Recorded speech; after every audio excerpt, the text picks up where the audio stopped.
Are you ready to buy a house finally in 2024? In this video, I'm going to give you top 10 tips and tricks to buy a house in 2024. Some of these tricks are new because the market has changed because of COVID and the demands. Tip number one, you should consider buying a house from seniors, or what we call buy your grandma's house, literally. But when you buy a house from seniors, chances are they have a lot of equity in there. In fact, a lot of the seniors have a lot of equity in there.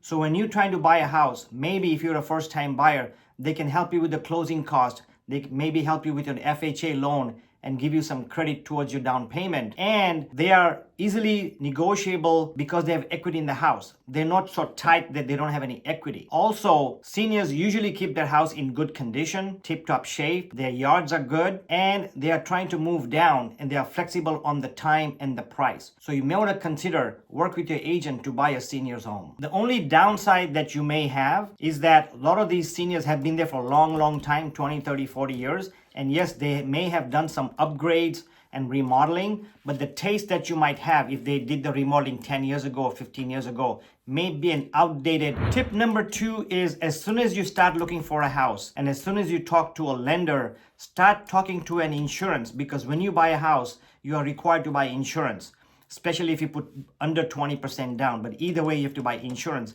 And these days, we have an insurance crisis. Number one, it's very hard to get insurance. A lot of companies have stopped giving policies, new policies to new homeowners in states like California. So it takes time to get insurance. It takes time to get the right insurance. So start working ahead. It may take you 2, 3, or 4 weeks to get insurance. So as soon as you open escrow, or even before you start opening escrow, start talking to insurance people, insurance lenders, insurance agents. So when you are ready to close, your insurance is in place at a reasonable cost to you. It's a very important thing right now. There's a major insurance crisis because of the natural disasters and sky-high insurance policies being put out there. So the insurance companies are losing money and passing on the premiums to their buyers. By the way, I'm Mike Patel. Welcome to my channel. And if you're here coming for the first time, I would really like if you can subscribe and even like my channel. And as you go along, please make some comments on what you think of the housing market and the tips that I'm giving, so we can share with the other viewers like yourself. Thanks again. Tip number 3, I'm very excited about because it's something that should happen right now. As you know, interest rates have gone up quite a bit. They have come down since the peak in the last 6-7 months. But what you might want to do is float down your interest rate. What does that mean? Well, when you buy a house and once you open escrow, a lot of the lenders lock your rate in. So let's say you're opening escrow and you'll lock the rate at 6% because the rates are going up. So that means after 2 weeks, if the rate goes up to 6.25 or 6.5%, you are locked at that 6%. But what's happening now is the rates are going down. So when you have a float rate mortgage, you negotiate with the lender that, hey, I'm locking my rate at, let's say, 6.7% today.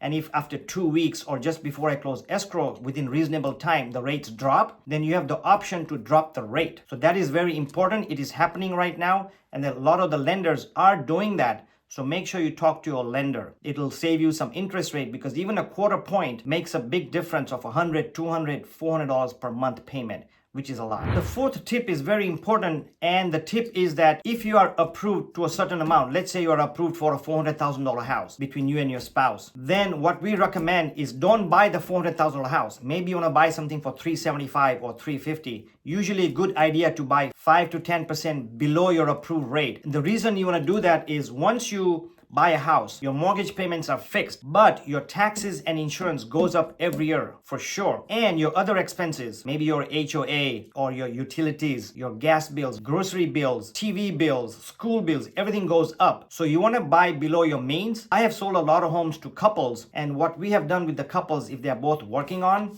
we get an approval for just on one couple's salary and buy a house with that salary if it's possible. Of course, in California and a lot of states, it's not possible. But wherever it's possible, buy below your means. You will go a long way because your other expenses will keep going up. And you will not work every day just to pay a mortgage. So you want to be comfortable when you buy a house. I mentioned that I have 10 points for you today, but watch till the end. I have a bonus point which is very important, and it'll actually make a profit when you buy a house.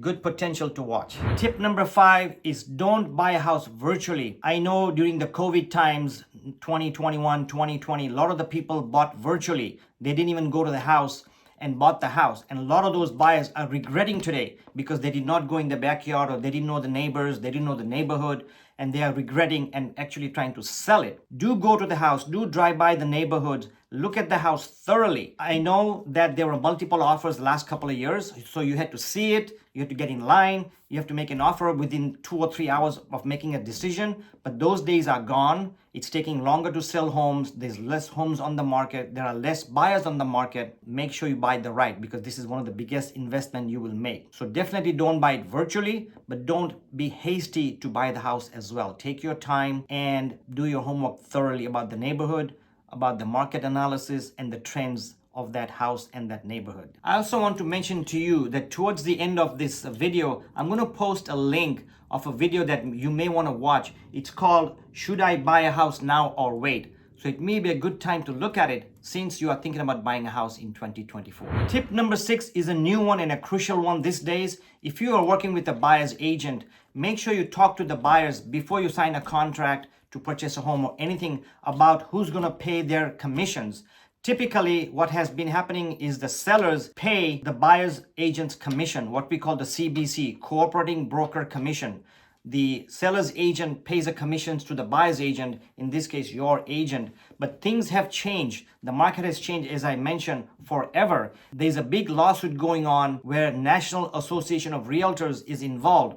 And the big issue is who pays the commission, how are they disclosing, and other details. I'm not going to talk about it, but it is very important to talk to your buyer's agent that you're working with and let them know if you owe them any commission or how they're going to get paid. So there's no confusion once you open escrow and you really like the house and you don't want to cancel that escrow. So it's a very important thing that you do. So please keep that in mind. The 7th tip to buy a house in 2024 or later is that make sure to get quotes from 3 separate lenders. You may have been referred to a lender by your friends or your realtor, but we highly recommend that you talk to 3 different lenders, whether they're online or whether they're your lenders in the bank or somebody you know. Lender will give you different quotes and you may not understand them. Somebody may be charging you 6% and somebody may charge you 6.5%. But in the back end, some lenders may be charging you half a point upfront fees or maybe 1 point of fees upfront. They might have underwriting fees, processing fees, what we call junk fees that could add up. So just because they charge you a lower interest rate doesn't mean that it's the best one for you. So also the way they qualify you, each bank qualifies at a different norms depending on your credit cards, your FICO scores, your down payment that you're putting,